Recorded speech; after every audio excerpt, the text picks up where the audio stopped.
Okay, I think we're more or less there. I'm just working through getting the live stream up and running, and we've got the sounds up and running as well. We may turn the sound down a bit later on. So we got the FlightSim Studios Boeing 727-200 in front of us on the ground at Stansted, and we're going to take it for a little bit of a test flight. So I don't know that we'll go anywhere in particular. We may just do a circuit of Stansted just to work through starting the aeroplane up from cold and dark, because this is a bit of a strange beast compared to modern aeroplanes. So it's going to be fun. So first things first. What do we need to do? I was going to show you the functional checklist for it, because it's one of the more involved ones. So if I just go into Google, if I can even type correctly, if I go to Google, I really am having a mare today, aren't I? I need to replace this keyboard. I've got yet another keyboard failure happening. 727. So here we go, and we can see this is the document that I'm going to be working through, that takes you through everything you need to do. And notice there are 15 pages of it to get this aeroplane running, and it really is a dance around the aeroplane to do everything. I'm going to cheat slightly. I'm not going to use the now, what's the actual flight computer called again? The Cive. I'm not going to use that one. I'm just going to use the GNS 530 for today, just to make our life a lot easier. But yeah, this aeroplane is a bit of a beast. So I've put a link in the notes to the startup procedure. So if you wanted to use it, if you're interested in this aeroplane, I didn't realise until last night that this aeroplane was compatible with 2024 already. So obviously it's a 2020 aeroplane, but here it is. It's in the sim. So let's go and have a look at getting it up and running, shall we? So we're going to jump inside the cockpit. I've just revised the functional checklist. It used to use I used to use custom views throughout the cockpit, but I've revised it back to use the built-in views to make it a bit easier for people to work through. It does require a bit of panning and zooming here and there to see things, but it should be okay. So first things first, we're going to go and click on the clipboard in the bottom of the cockpit, and you can see when we were looking outside, we've got the stairs on the aeroplane and the door open. So we'll go and remove the stairs, and we'll go and close that door, and it is actually nicely animated, you can see there, and it will push into place. We'll go and remove the cones and the chocks from outside of the aeroplane, and we haven't got any engine covers, have we? No. Then we go into the aircraft options. So this is where we can configure it. So we're cold and dark, we're in the left seat, UTC on the time, that's all fine. Okay. So if we then click on the binding on this, it will put it back away.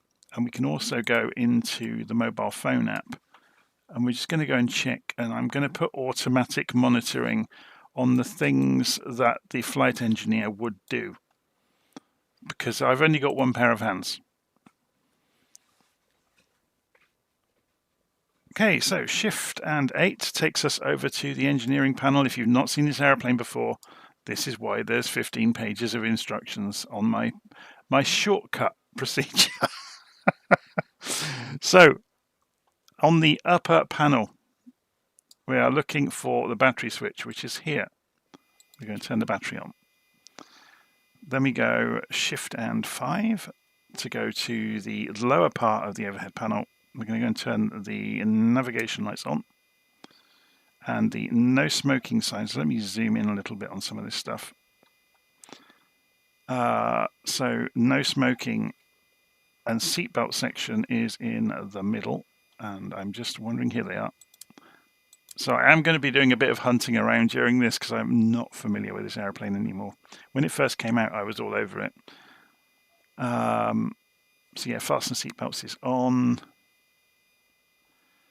So then back to the engineering panel, and we're going to go and look at this right panel over here. And this is where we can switch on the auxiliary power unit.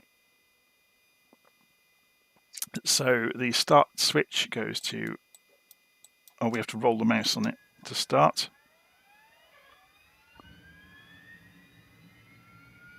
So we just monitor the temperatures until it becomes stable. You can hear it in the background winding up. If we go and look outside, I think it's in the wing root, isn't it, in this aeroplane? Yeah, there it is, look. You see the heat pouring out the wing root. So temperature's coming up.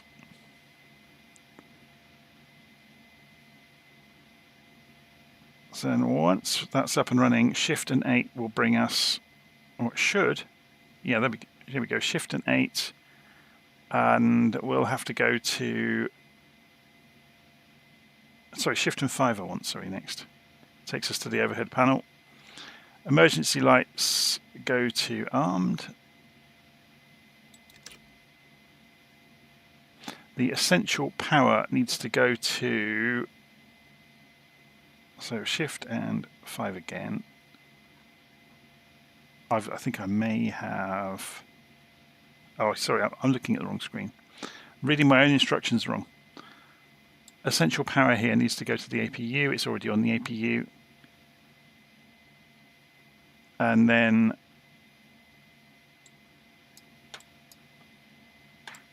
this goes to close. And we get power to the aeroplane.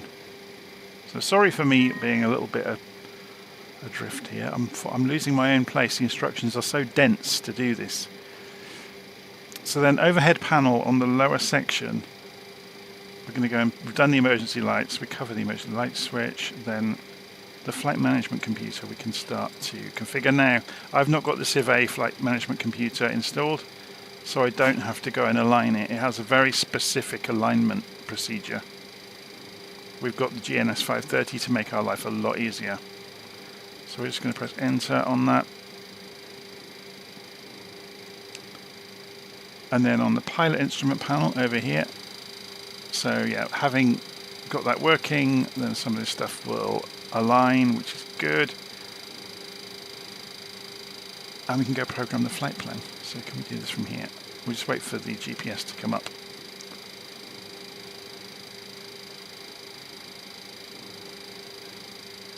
While we're waiting for this, let's go over to here and to at least get some of these switches on. So these are the radios.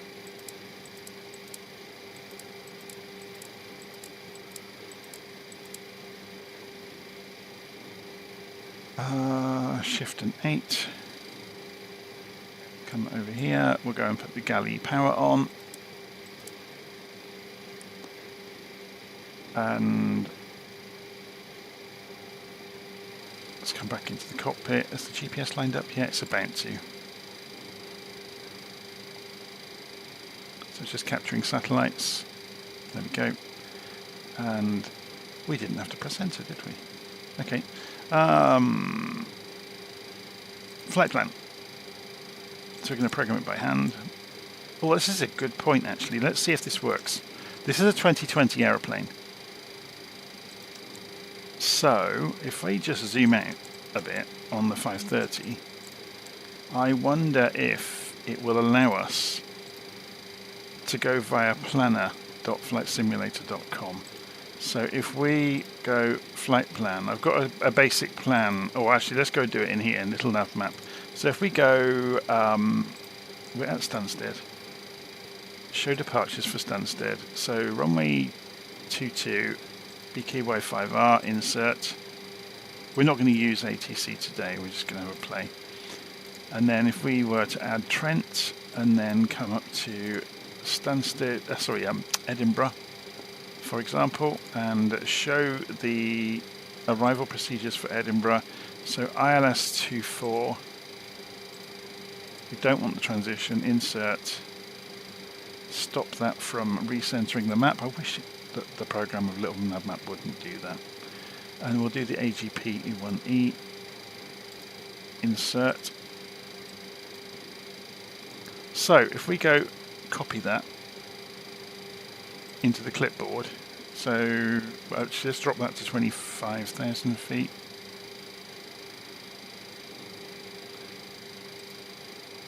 Copy that into the clipboard, go and paste it in here, save that.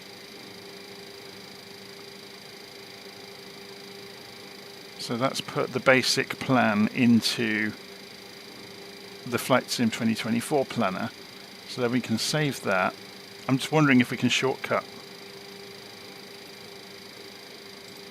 Save new plan. And then in the aeroplane, can we sneak the plan in via the planner? Open from the web, download it, and then send it to the avionics. It worked. Hurrah! That saved us a bit of hassle. Otherwise we'd have to go through and program it by hand into the 530. But that's worked, so that's really good. I wonder if that works for the Civ A as well then. That's an interesting one. Because the Civ A only has, it's very much more a basic autopilot. All you can program into it is the coordinates of waypoints via their longitude and latitude. Okay, so we have a plan. So now we've done that, we're going to go Shift and 8. We've done the galley power pressurization panel, which is here. So we are going to fly up to 25,000 feet. So we'll set that. We're not going to worry too much about landing altitude because it's going to be within 100 feet or so of that anyway. We are going to change the rate though to as high as it will go to. There used to be a bug in this aeroplane where you have to be really careful about the rate of change on the pressurization system. So there is, if you've got a hot day, they've simulated the fan that cools down the electronics. So you can go turn the Gasper fan on. So you can hear that in the background. It's not very cold. It's not a very hot day here though. So on the lower side of the panel, we can go to the oil cooler CSD switch down here and put it on normal. Actually, was it already on normal? I think it was. Then overhead, window heats, which are at the top right of the upper panel, so they're up here. Go and turn them on.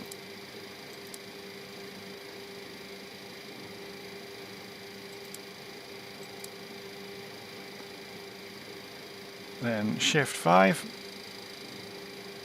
to come back out. So we've done the window heats, then the probe heaters.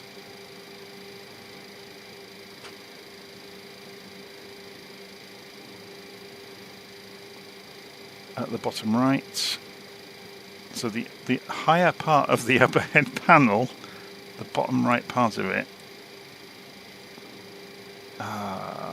I'm just trying to remember where things are. Here we go, here's the probe heaters. Again, it's just familiarity, isn't it?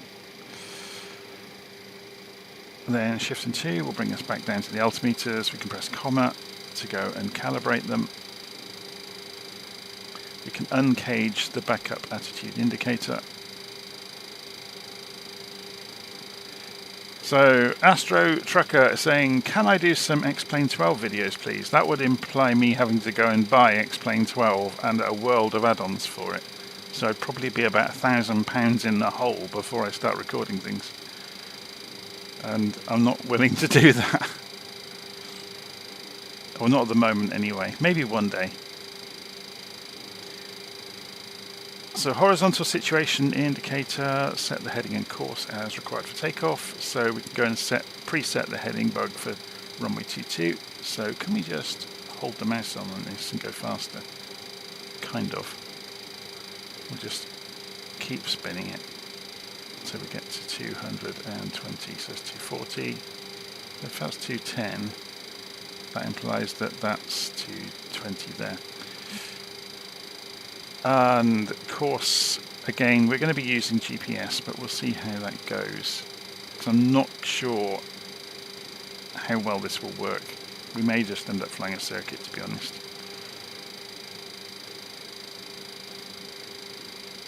So altitude preselector. So we can set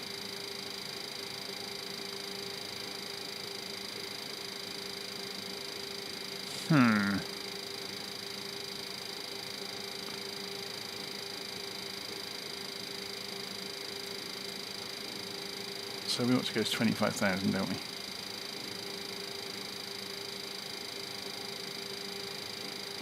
So there's your nav GPS. So we're going to go to GPS, which means it will connect to the GNS 530 and not use the VOR radios.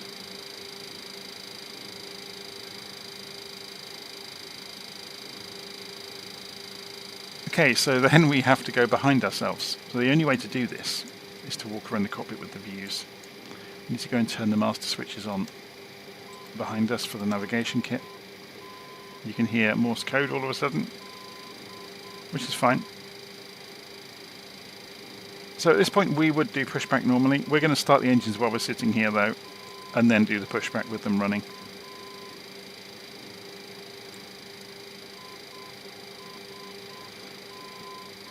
So yeah, there's a comment of ouch in the stream comments. Yeah, so I would have to go and buy X-Plane. I would then probably need to go and get scenery to turn it, because the default scenery in X-Plane is terrible.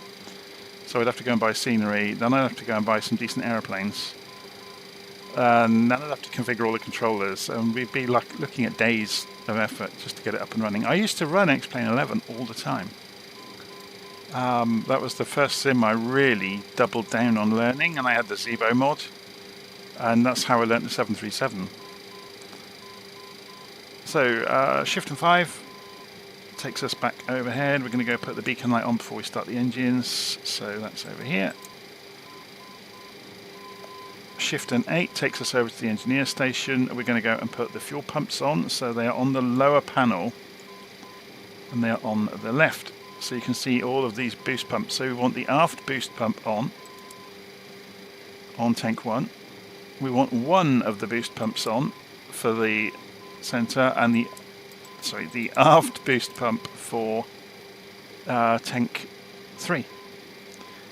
The engine 1 shut-off needs to be open. So you can see the shut-offs here, they're already open.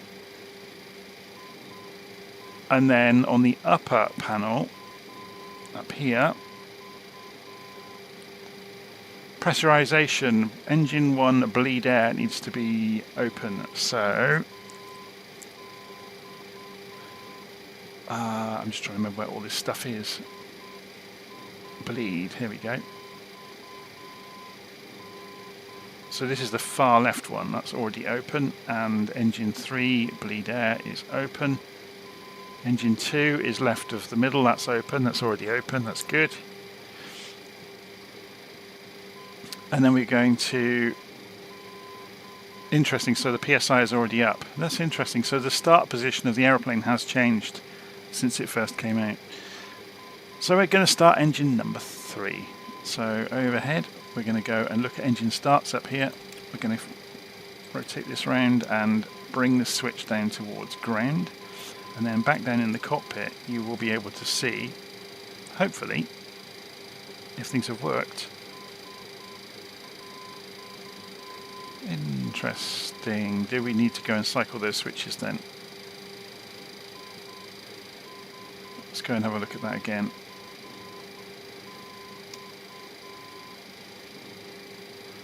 So let's go back and look at the bleed airs. Shift 8, maybe they weren't in the position I thought they were.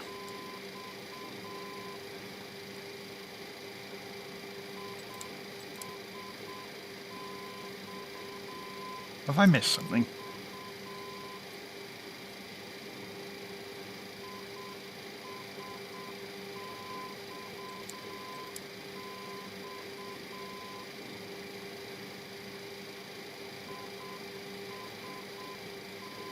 So APU is up and running.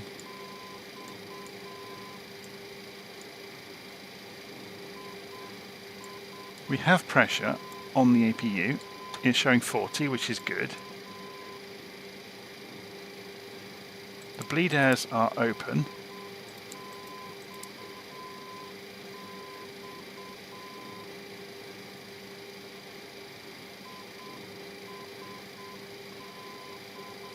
So then we should be able to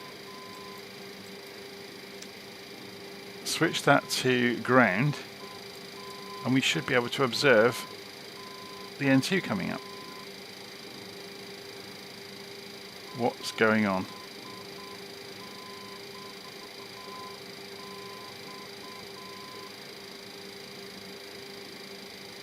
There's maybe a bug, of course, in 2024. Maybe it's not as compatible as it should be. I'm just going to go back and see if I've missed anything on setting up the APU.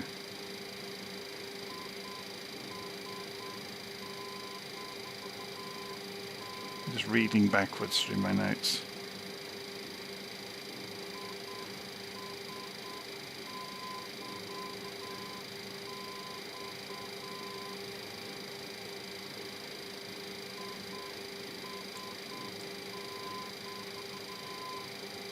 Okay, what on earth is happening?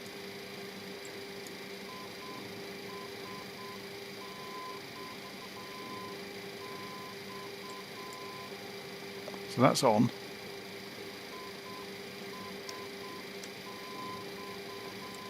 And we've got pressure.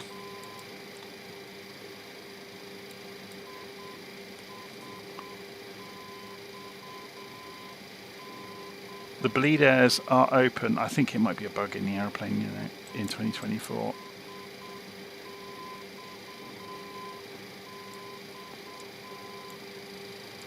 Because having, if we look at this from the pilot's point of view, that should have just worked. So this should come down to ground.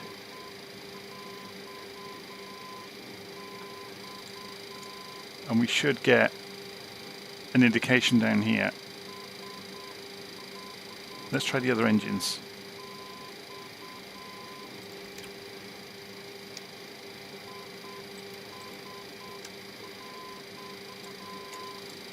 Doesn't help that the views, you have to jump around like, I mean, nobody's business. Yeah, there's nothing happening, look. How strange. Can we do anything around putting a cart on the aeroplane to do it for us? There's something odd going on, isn't there? Ground power connect. Maybe that's it. Maybe we should have had ground power connected.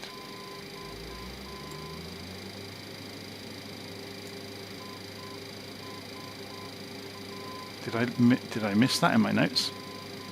So let's go and try this again.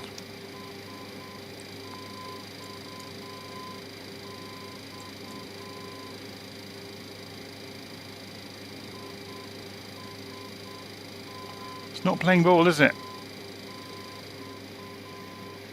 This makes no sense at all, look, because we've got the... Maybe we only have to have one of these open at a time. Maybe, oh, that would be it, wouldn't it?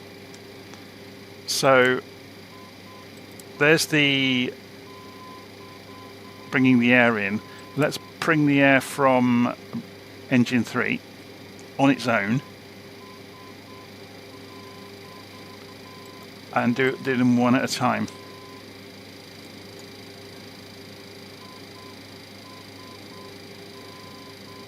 Nothing.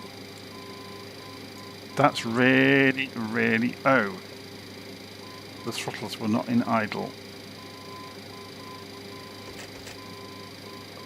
Surely that wouldn't have stopped that from spinning up, though.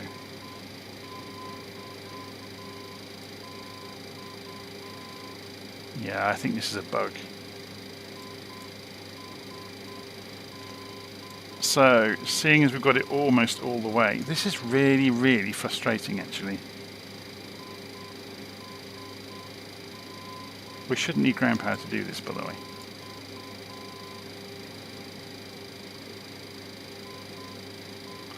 Let's just go back through then, and once more, we're gonna, so that's gone back off on its own.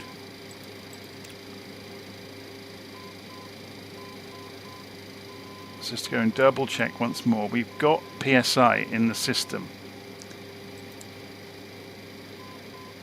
We've got the... Let me just double check these switch positions.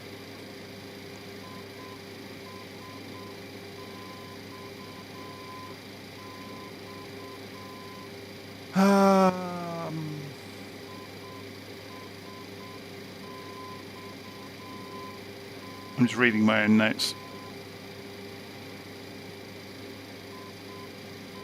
So we did the fuel tank pumps. Engine 1 bleed air is the far left. So it's saying here just to open it. Engine 2 bleed air, left of middle. APU bleed, right of... Okay, that's the APU bleed. The master APU bleed. And these are the valves out to the engines.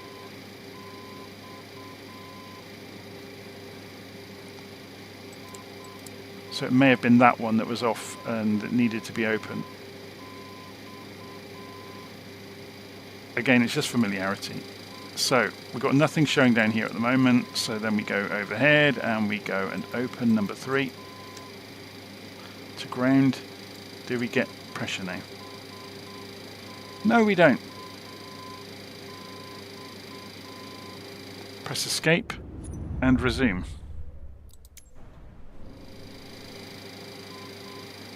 So shift 5. It looks like it's a bug, doesn't it?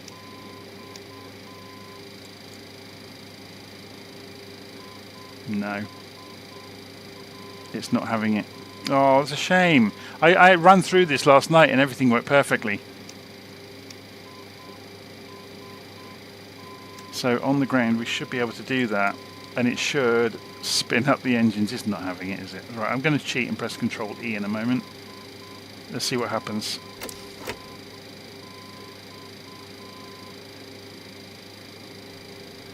Is it going to fire the engines up? Yes, it's doing it, look. All 3 of them. N2 is coming up. And bizarrely, it's gone and injected the fuel before they're up to 20%. Which you shouldn't do. And we're getting exhaust temperatures coming up. And turbofan speeds are increasing.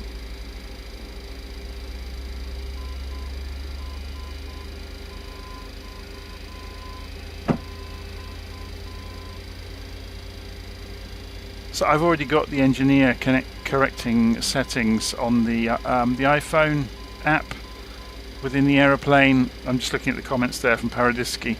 There was some bug here to do with getting the APU pressure through to the engines. I noticed actually when we loaded the airplane, the switches were then not in their proper positions. Do you know what? Let's go back and do it again. I'm going to restart the flight. It won't take long, he says. I'm going to go and make sure that the aeroplane's in cold and dark. Does this aeroplane remember its state somehow? I wonder if that had become corrupted. So, Shift and C, Alt and 7. Let's just go and make sure I didn't do this. I'm going to go to the options. Is it? I can't remember now. Pre-flight, takeoff, flight, landing, so aircraft, cold and dark. Okay, so I'm going to click on cold and dark just to make sure. And what I'm interested in seeing here is over on the engineer panel. Look at that, they're all open.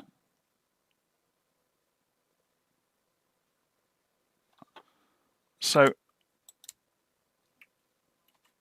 that's obviously a bug of some description to do with the starting state, isn't it? So let's go on GPU and then go back to cold and dark and go back and have a look again.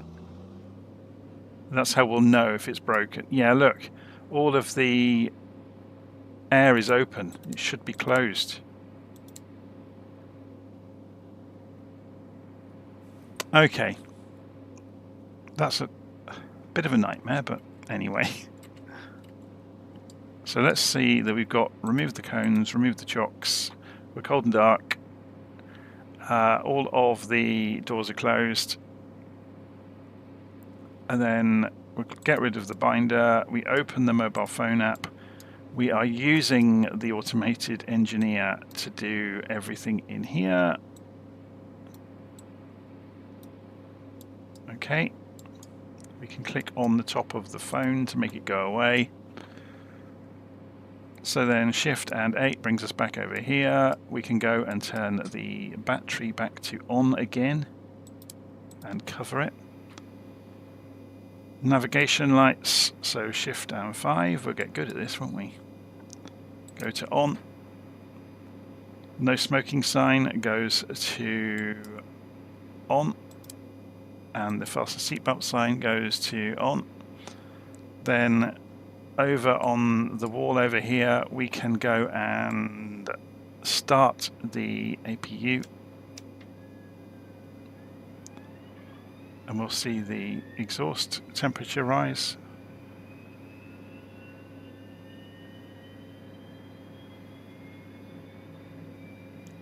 So yeah, we'll try once more. If it works, it works. If it doesn't, it doesn't. It may be an issue that Sim Update 2 has brought about with the airplane, who knows. Okay, so APU is coming up to temperature.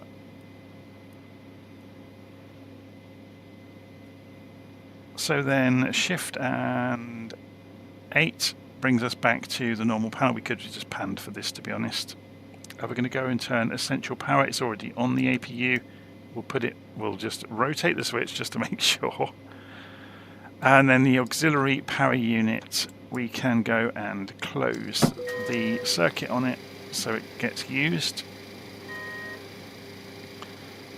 Then overhead, go and put the emergency lights to armed. You can just drop the switch to do that. Then flight management computer, that's booting up as we speak, so we can jump ahead because we're using the GNS and not the Civ A. Becomes a bit easier. We can go Shift 8 while we're waiting for that. Go and turn all the radios on.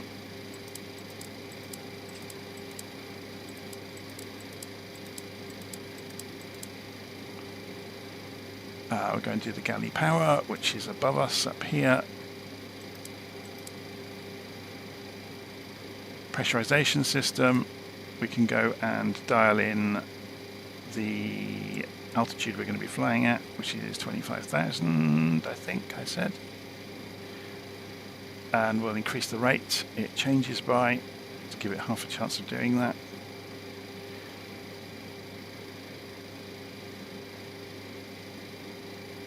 We won't use the Gasper fan, so the oil cooler goes to normal. Again, it should have been on normal. Well, it was on normal. It should have been off. I think the starting state of the plane just seems to be wrong. Overhead panel. Go and put the window heats on. Where are we?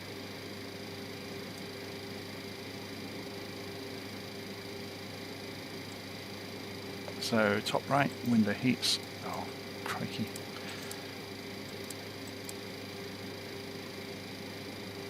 Probe heaters.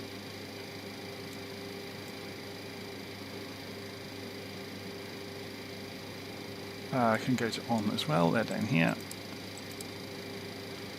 Let's see how we're doing with the GPS. Has it woken up? Yes, it has. So as we discussed, I wonder if it's this that caused it.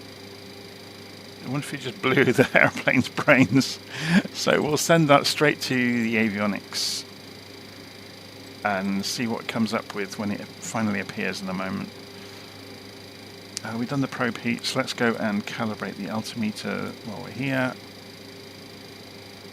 Uncage the backup attitude indicator.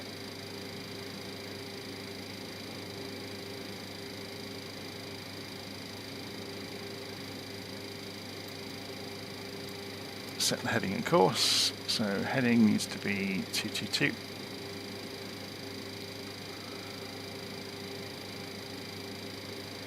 Yeah, if it works, it works. If it doesn't, it doesn't.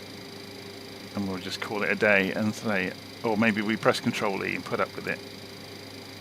It's just interesting, isn't it, to go and to work the problem. We're going to set the guidance over to GPS.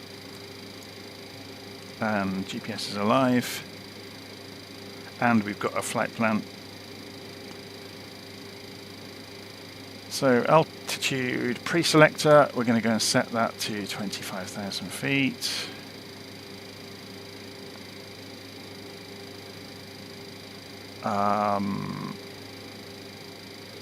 set an airspeed target as well. Again, it's just a reference. There is a way of getting the bugs, isn't there, to populate? I can't remember. It'll probably be in my instructions somewhere.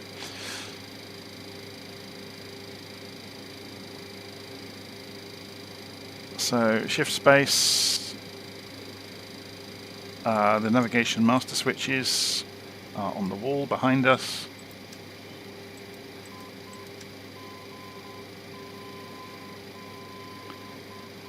And beacon light can go to on then for the engine start.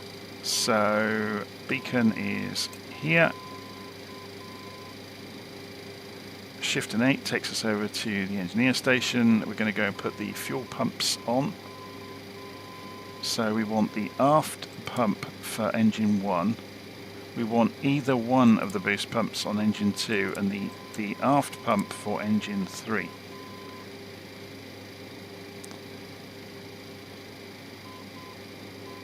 And then make sure the shutoffs are open. Let's make sure then. Should we toggle them just to make sure? It's open, open, open. So then the lights should go out, which is good. Okay, here we are. This is where we got to last time. So engineer panel, hi. Engineer, engine 1 bleed air to open or up. Engine 2 bleed air to open or up. Interesting. APU bleed to open or up. That's interesting, that's not lighting up.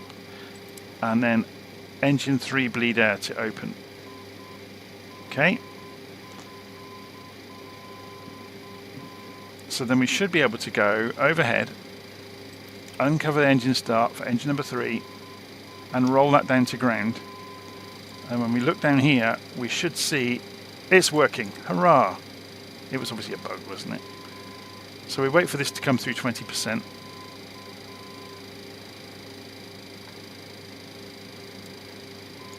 I'm nothing if not tenacious. And we advance the starter lever for engine number 3. And you can see everything coming alive.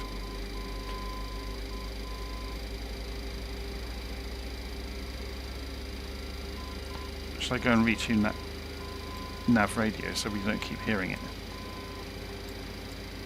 So these are VHF, here's the nav radios. Let's go and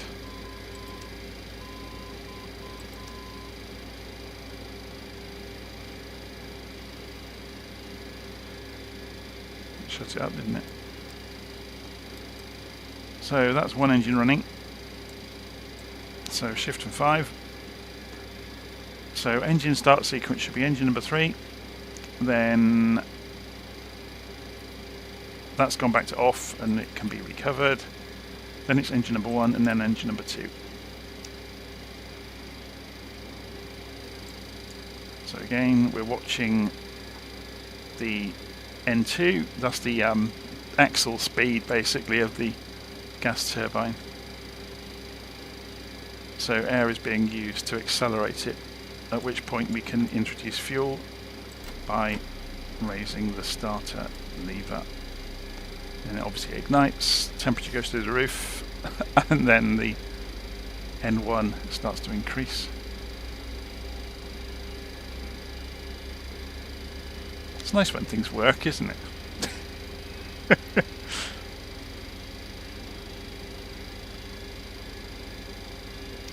I have no doubt it was to do with the starting positions of those bleed air switches. They seem to be wrong. Okay, that's up and running. So then shift 5, close the switch, and engine number 2.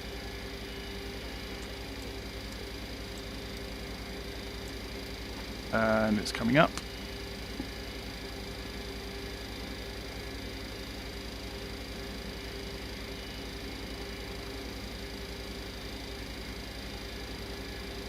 Okay, introduce fuel.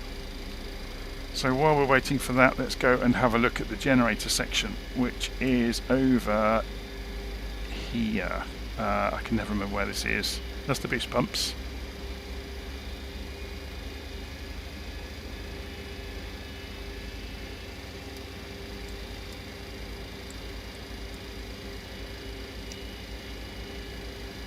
Right, so this is a bit of fun and games. So Gen 1, rotate AC meter selector bottom right knob to Gen 1. And this one looks okay actually, so you can move this needle. You're trying to get this needle in the middle. Yeah, and then you can close the generator when it's ready.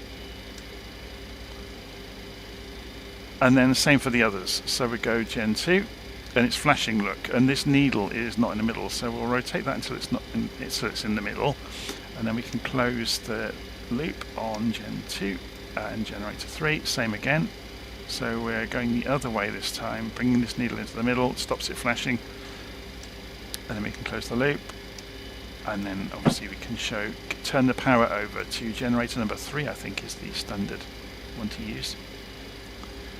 Then pressurization panel at the top right, we can go engine to bleed air to close down.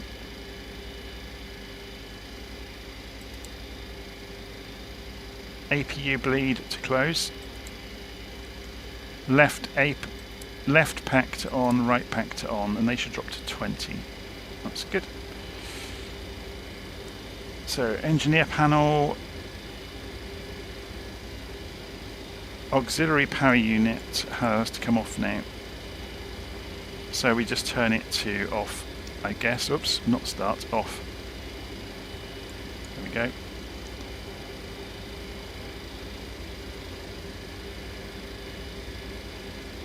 I wondering if that temperature takes a while to fall, maybe. So then, back on this panel, we're going to go for the hydraulics. I'm trying to remember how this all works. Here we go. No, that's the fuel. Bottom right. Here we go. So we want the System B panel, electric pump 1 and 2 to on or up. So that's these two. And A panel, they're already on. Okay. Then back in the cockpit, in the clipboard, there is a calculator for the trim. I think we might just hot dog it and see how we get on. But you can go into takeoff. You can put in, oh, we've already got the data, obviously because it came in from the GNS. But that will give us our trim numbers. So we've got flaps 15 and takeoff trim 3.25. So we can just do set EPR and takeoff trim, and that will do it for us. We can set the V speeds as well. I seem to remember, look, that would set the markers, which is good.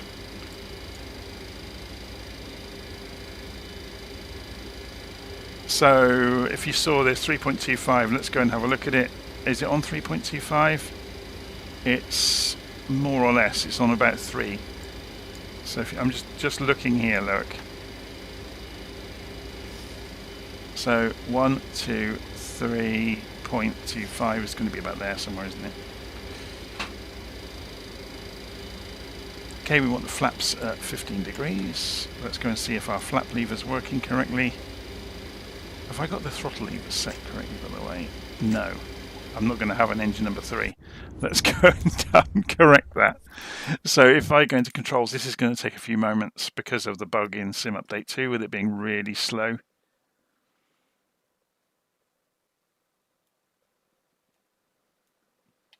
So there's a comment there in the comments saying, imagine trying to get this aeroplane going in a hurry.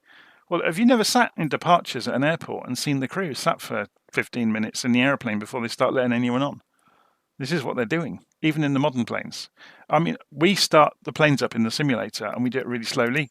Also, we cut a lot of steps out as well. So they'll do a lot of tests that we don't do. But they'll rattle through them really quickly because they do it day in, day out. And we're reading and interpreting and figuring out as we go, which wouldn't happen with the real thing. They would just, they know the procedure. They double check it, obviously, and there's 2 of them. In a modern plane, there's 2 of them. In this plane, there was 3 people doing it. So we're doing the work of 3 people.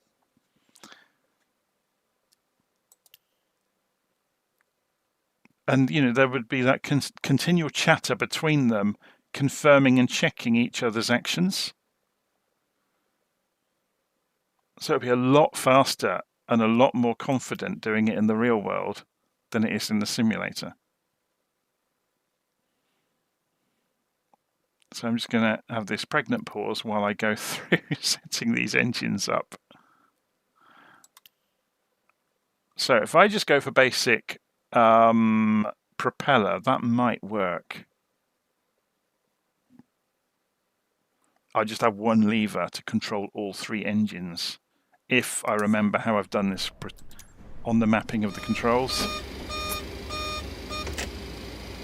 No, it's not going to, because that hasn't been calibrated. Was there a calibration in here for it? I can't remember how this works. Options. Did it have control calibration? Don't think it did. You had to do it yourself. Because pulling my controller all the way back, that's not giving me that, but that's doing that. Okay, that's fine.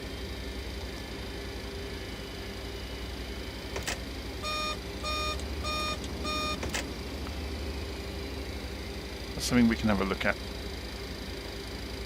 So I've got all 3 throttles. That's all I was worried about, that just for the moment I can move all 3 throttles at the same time. Taxi lights goes on.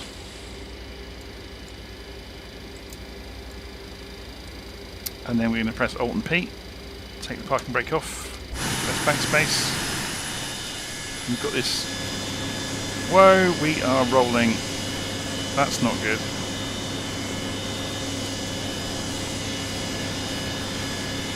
That will imply that the throttles aren't working correctly, but maybe it does have a lot of positive thrust. Let's see what the tractor does with that then. Oh, it's going to work, that's good.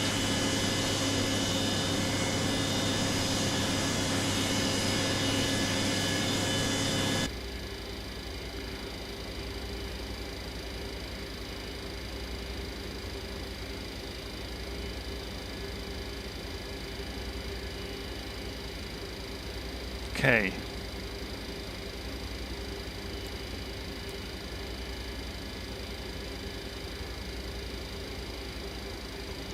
So the truck's just let go of us, so I put the parking brake back on, wait for him to pull away.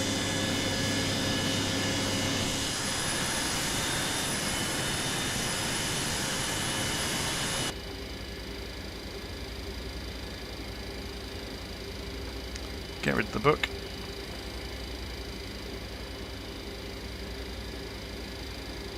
Take the parking brake off. Now, we were going to go for 15 degrees on the flaps, weren't we?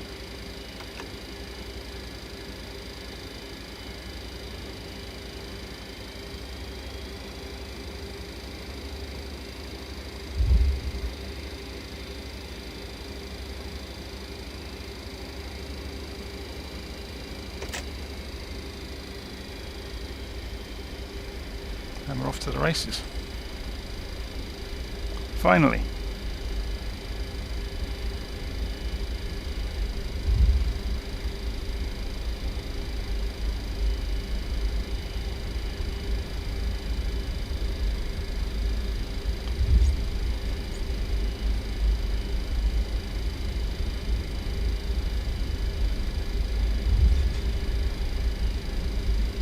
So while we are taxiing, if I can get there quickly enough, we're going to go and set this to flight on the pressurization system. Just about got there quickly enough. How much runway are we going to need? We're at the far end anyway, aren't we?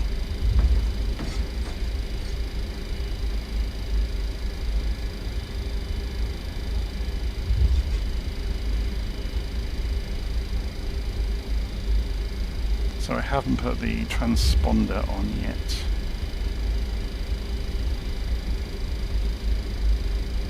Go and do that in a moment.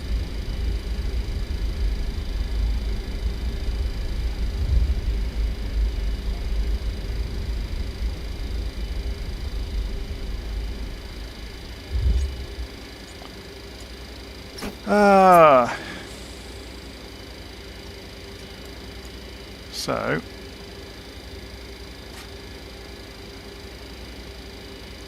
pedestal, front right section is where the transponder is. We'll go and turn ATC on. Obviously we could put a number in if we were using air traffic control today, which we're not. We're just going to be scrabbling around trying to remember how the airplane works, which is always fun.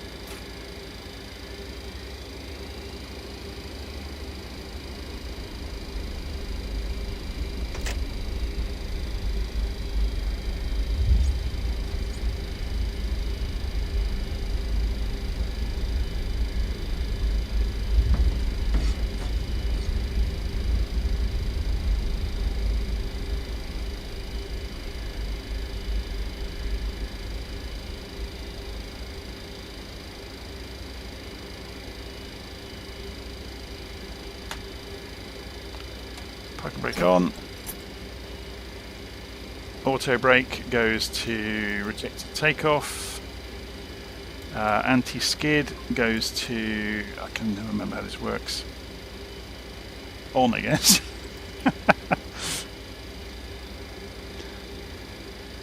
Exterior lights, so strobes go to on. Landing lights all go to on. I think that's good. We don't need the runway turn-off lights, so we're pretty much there. So before we do get going,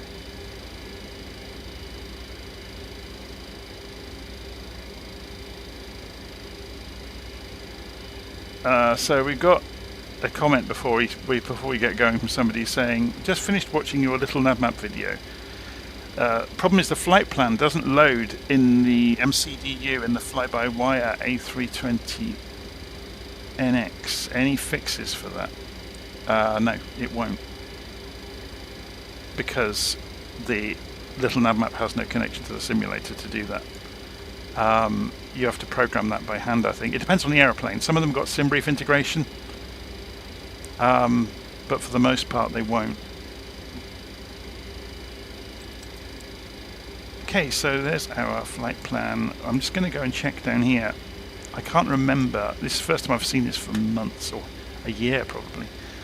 So we're going to be putting this on. Yeah, we can't change the mode until it's switched on, but we'll be switching it to nav lock mode. We'll also be playing, I guess, indicated airspeed mode on climb out. We could use vertical speed as well though, which means we use the controller. We'll see how we get on. Okay, off the parking brake.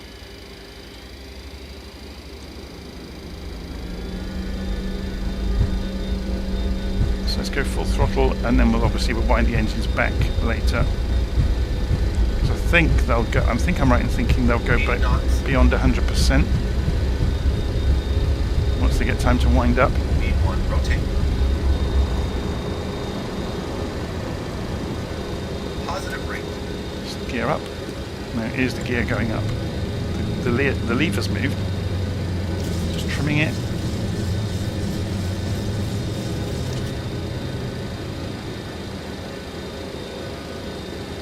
Okay, let's see if we can get away with this then. So if we go and turn that on now, switch that to nav mode. Now how does it control its vertical speed? So it's 2,500 feet a minute at the moment. Is it just doing pitch hold at the moment? Presumably it's following this.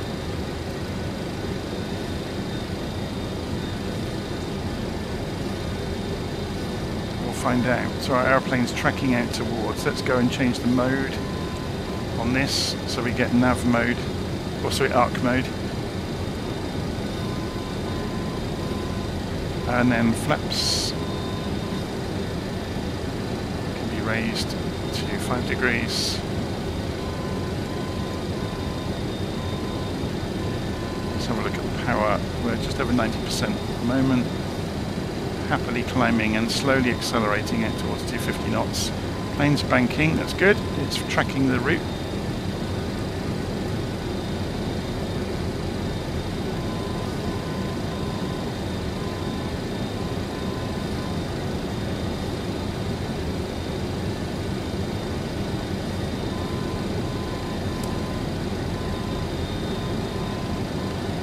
go and have a look. So if we go and program the Trent VOR in 11570 on the nav radios, if we can get to them, everything is so spread out in this aeroplane.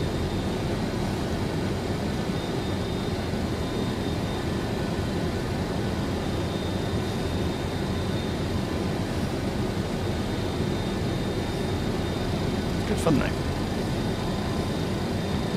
So just coming out through. We're not obeying the constraints, by the way, before anybody tells me. We're just going to climb out. We should be at 4,000 feet, I think, for this departure.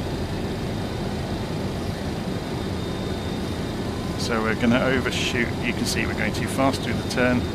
The aeroplane can't quite make it, so it's overshooting the course. So should we pull the power back a bit?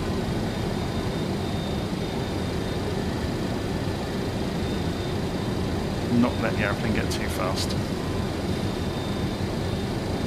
Guidance system can't keep up, otherwise we'll miss the next waypoint. We'll end up fishtailing all over the place.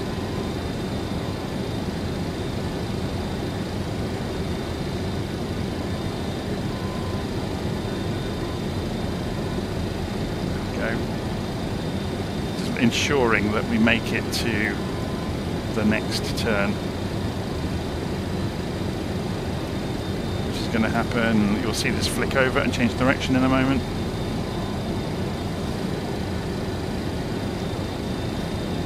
Goes, and then we'll open the power up, coming up through 10,000 feet, so landing lights can come off. Taxi light should have been off already.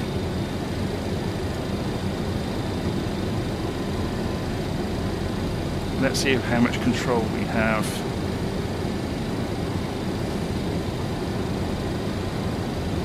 If we get the power up again, up to about 95% by the look of it, and drop the nose.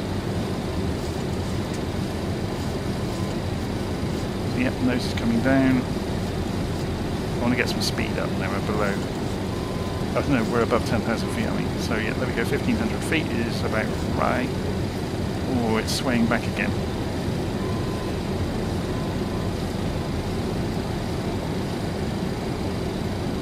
So speed is coming up slowly, accelerating. Flaps can come up. So we go and look outside. You should see the boots all winding in and it all lining up. There it goes, look. Leading edge slats. So then it really will pick up some speed. So then, I'm guessing, we really should have done this earlier.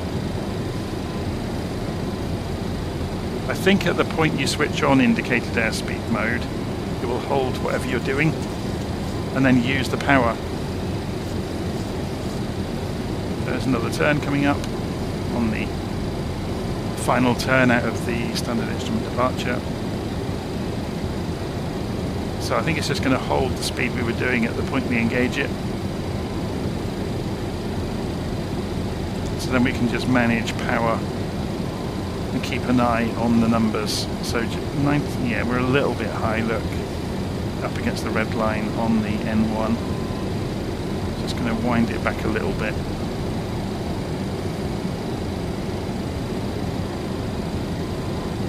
Coming up to 18,000 feet. Heading for 25,000.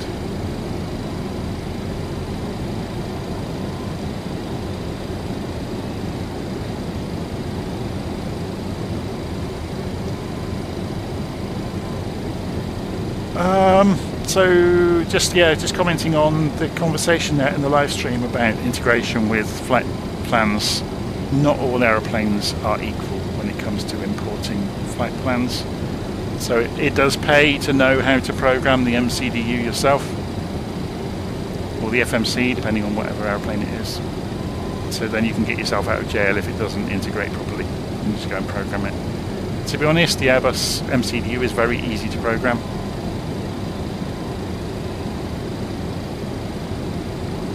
Does a lot for you. So we're coming up towards 25,000 feet, which is going to be our cruising altitude today.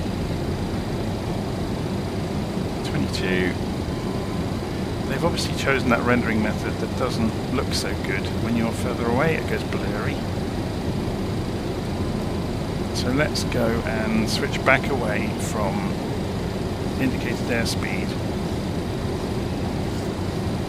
So let's go and roll this back towards the middle. We're not in a massive hurry to get to 25,000 feet, that's what I'm thinking. So you can see the speed building now, so we need to be mindful of that. It's not got no auto throttle, so we need to manage speed. We got up to altitude really quickly, didn't we?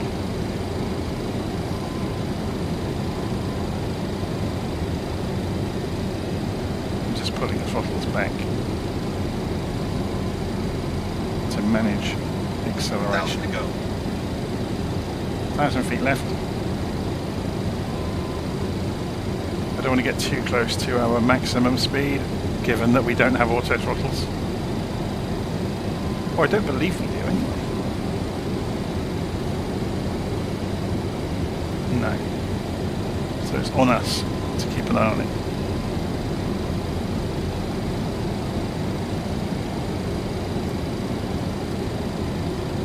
Okay, so I probably need to put some notes in the procedure then to make sure that the bleed air switches are in the appropriate positions before starting the aeroplane, because it looks like the cold and dark isn't right. Whether that had an impact, I don't know. So you can see the DME is counting down towards the Trent VOR nicely, and that somewhat agrees with the GPS. So we go and increase the range on this.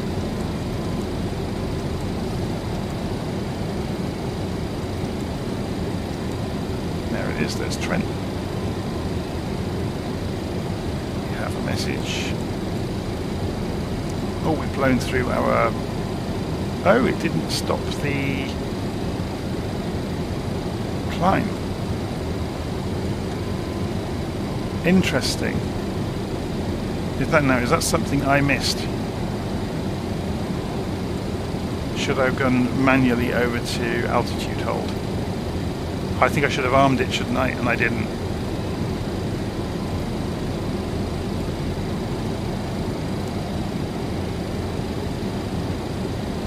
I think maybe flicking that down armed it. I'd have to check that. And I completely missed it. So, how do we get altitude hold? Or can we even? Do we just wind this out to hold altitude?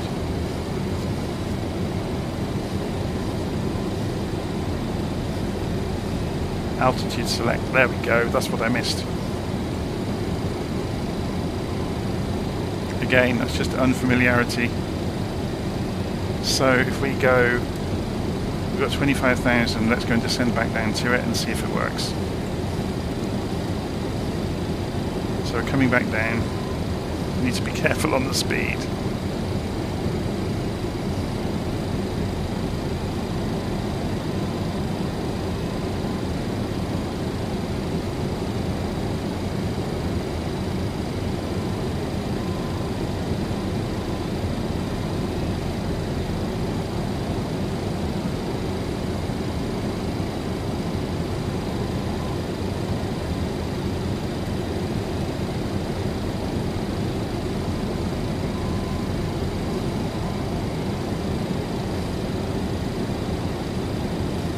Yeah, so just reading the comments there, yeah, on a long flight plan obviously there's huge benefits to being able to import it. I don't mind doing it though. There's a sense of, I think accomplishment's the wrong word, but it's nice to be able to do things, isn't it, yourself, and it work. As didn't happen when we first started this up, we got no air pressure to spin the engines up. So we're 1,000 feet away from our target. So I've got altitude select switched on now. So hopefully that means it will switch over to altitude hold. I just missed it when I was configuring the autopilot.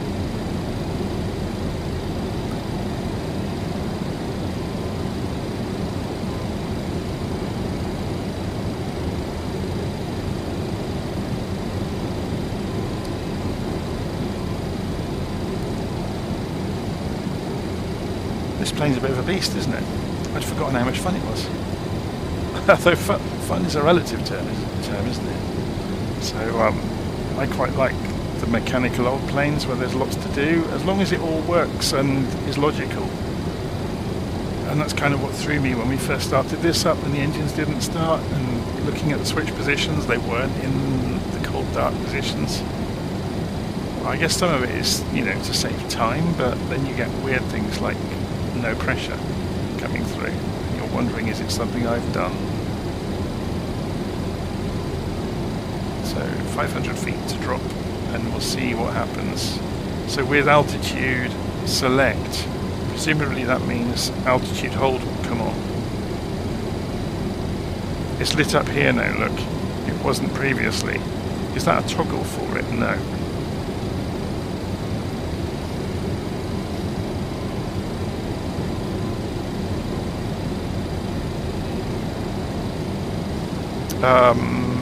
Our auto brake setting needs to go back, doesn't it? It was on. Oh, it's done it itself, look. It disarmed itself. It's always good. So let's see what happens.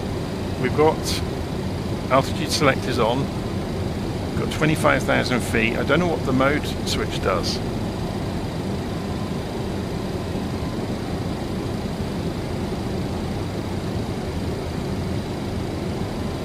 So will it go to altitude hold? So presumably that light will come on. Yeah, there it goes, look. And it's winding out the vertical speed all on its own. Does that move this as well? Yes, it does. That's rotating on its own. And the trim obviously is moving around, but now we need to be careful of speed. So we'll go and ease the throttles back up a little bit.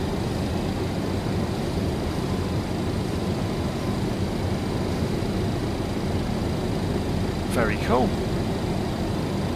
It's all working. Now, is there a way of turning off the audio for the nav radios?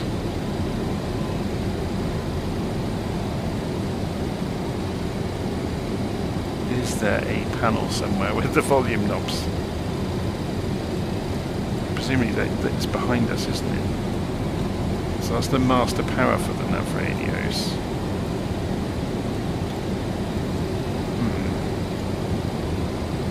Because I think that Morse code might drive us around a twist.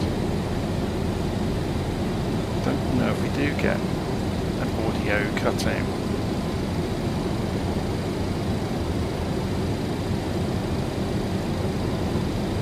So we do get flight directors though that I haven't switched on, look, so we could show them. Obviously that's showing the Edinburgh.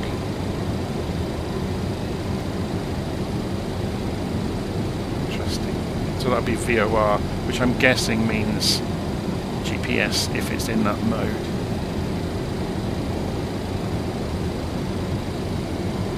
Altitude hold on. Well, that will do the same again, I guess.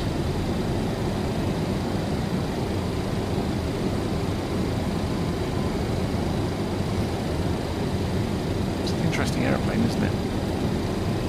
So I think the 727, I wrote a big thing about it on the internet last night, or published a big thing about it that I've been picking away at for ages.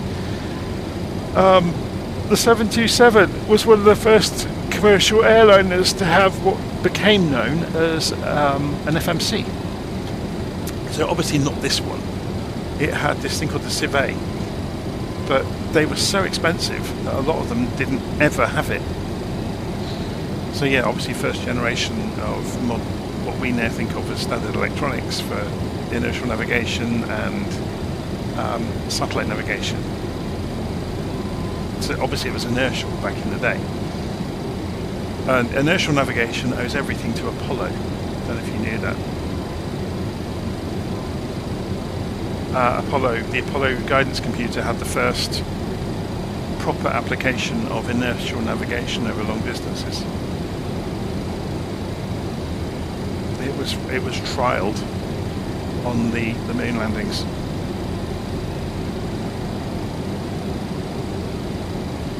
And yeah, obviously it was a massive success. Should we look at from outside.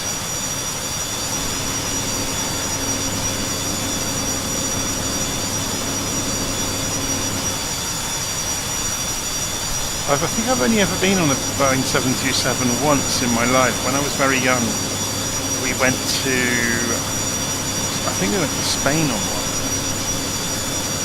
You know, when package holidays became the fashionable thing. We went to the US to visit my family when I was about 10 years old, and that was on a DC-10. But yeah, we may have had a 727 on an internal flight in the US. I can remember that, I'm not sure. I was too young to remember.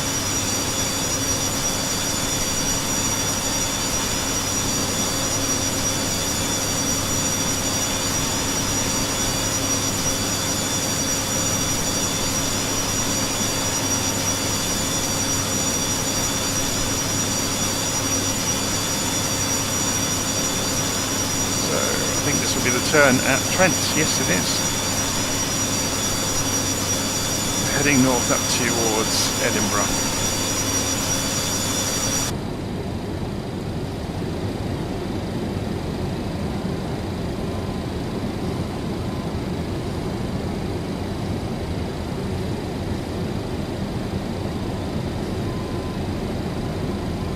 Okay, we also have a clipboard in here, and this has got the checklist on it.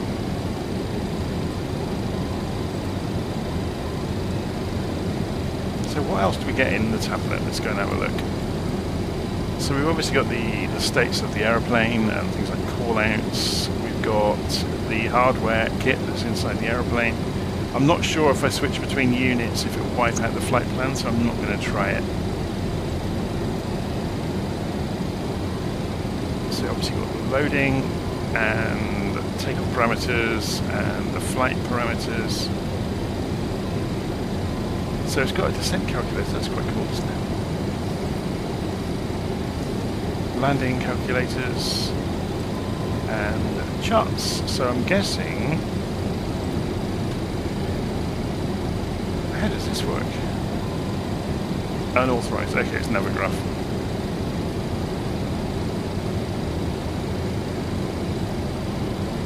So maybe this doesn't quite work in 2024, because this is a 2020 aeroplane, really. Oh, because it's a Boeing, look, it's got the... they haven't implemented it. It's got the 3-position lever, but they haven't implemented off by the look of it. The idea behind that is you can put it into the middle position so you're not pressurizing the hydraulics on the undercarriage all the time. So it reduces wear and tear on the seals.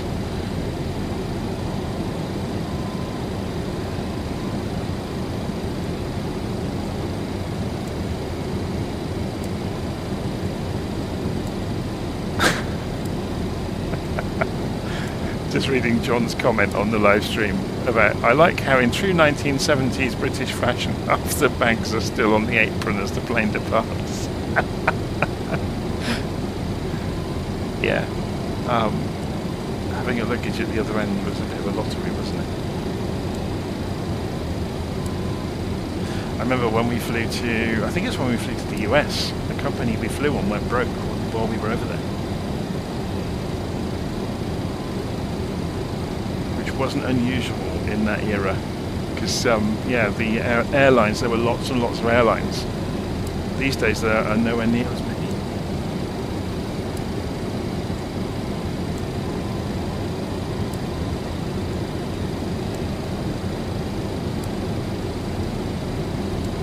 So where have I been in the US? I've only actually been to the West Coast because my family live over there.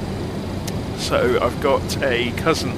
I've told the story on the channel before, haven't I? My uncle was in the Merchant Navy and he missed his ship one night, went out on the town in San Francisco. Why have we just got a load of oil filter lights come on? I thought the co-pilot was looking after that.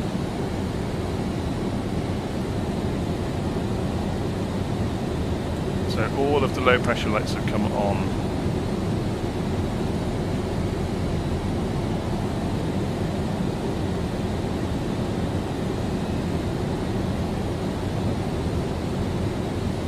Why are all of the boost pumps off?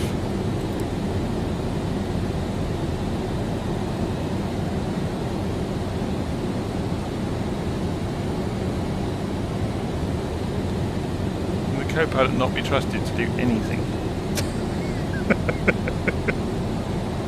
What's he doing?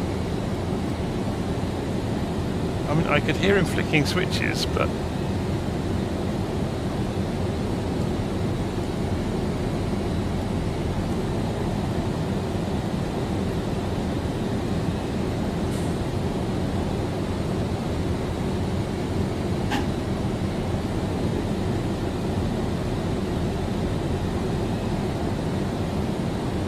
maybe I'll leave him to it.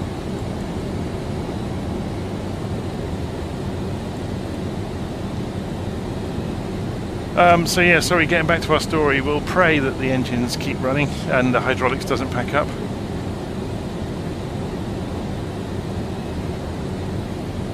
We've got red lights over here. Aileron systems.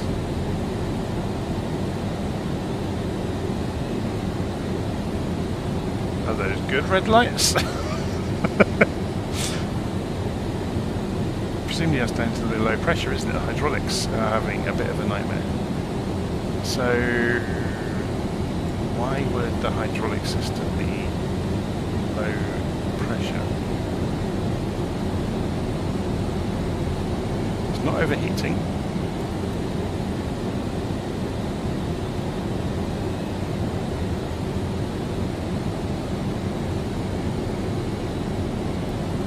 What do you do to fix low pressure on the hydraulics?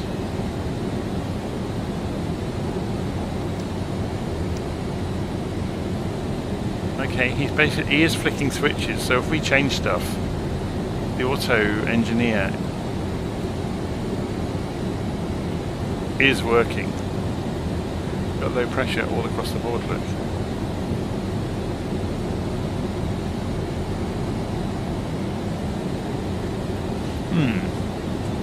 That's a weird one.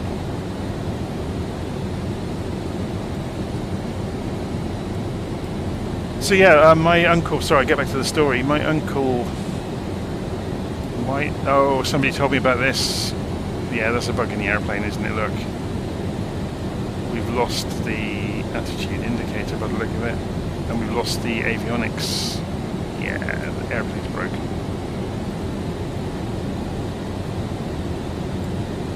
Oh well. I guess the best we can do then is an emergency landing somewhere. So should we come into Manchester?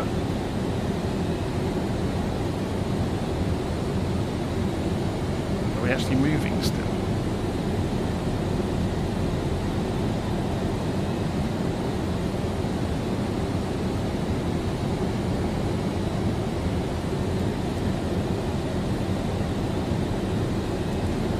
We are not.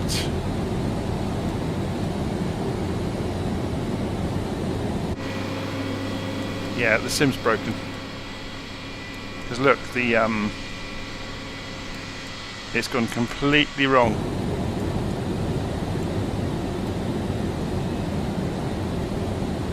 I wonder if there's anything we can do about it. Okay. Oh, that's a shame. Well, that curtails the flight then. Let's just hit resume again. Oh no, it's working again. It must be a bug with the aeroplane. I wonder if that will fix the problem with the hydraulics then. But the flap lever has moved itself by the look of it. Are there any other levers out of position?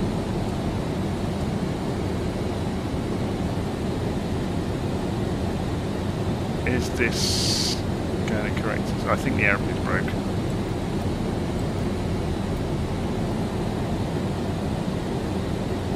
So we have no power. So we lost avionics.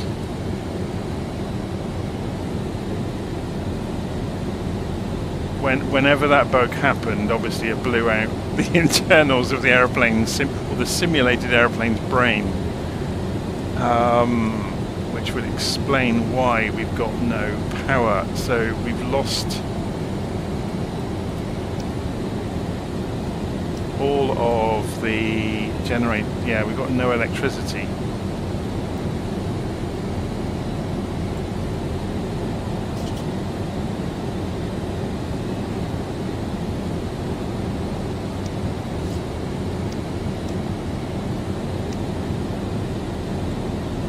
That's annoying.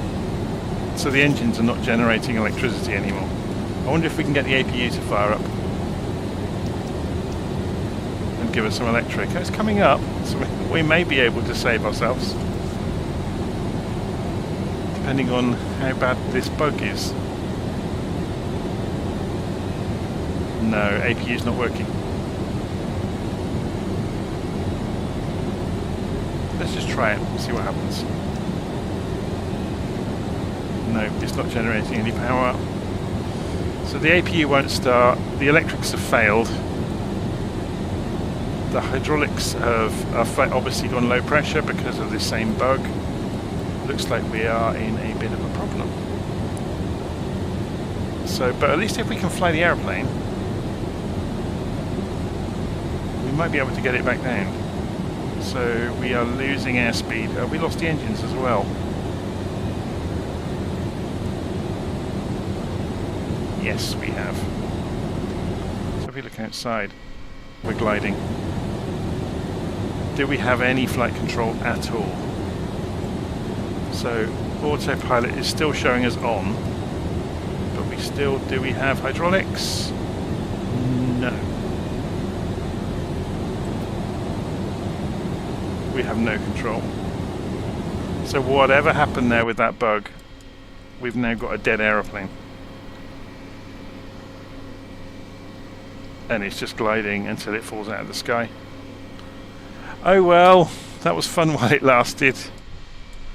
I thought this was going to be compatible, but apparently not. So obviously when the hydraulics failed, the leading edge slats dropped.